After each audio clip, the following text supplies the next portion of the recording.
អូនឆែហើយមិនសល់នៅស្នាមត្រែអមរឹង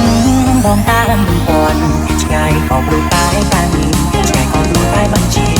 មិនស្មានគង់ងារអូនមិនគ្រប់គ្រាន់អូនជាងបំផន់ទាំងដែលបងសងថ្លៃ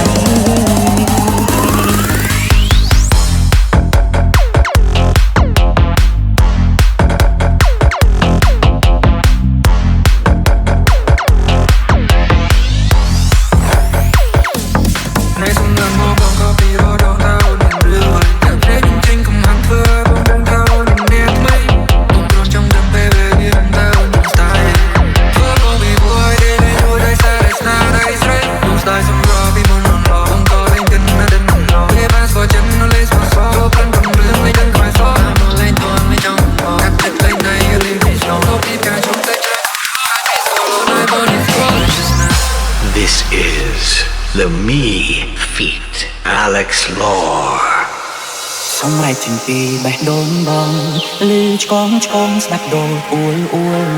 បាញ់ជូនសារថាគេប្រែប្រួលចិត្តស្ងួនឈួលឆាតឆែអោរ៉ា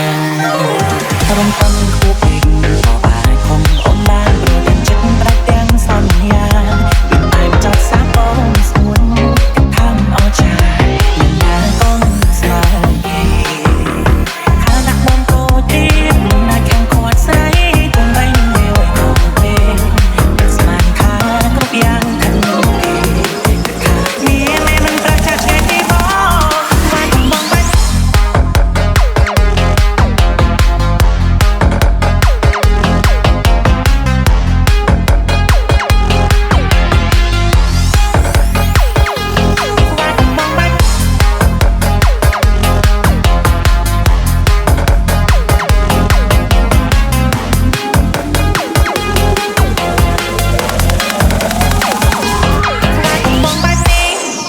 ខ្លួនឯងទៅ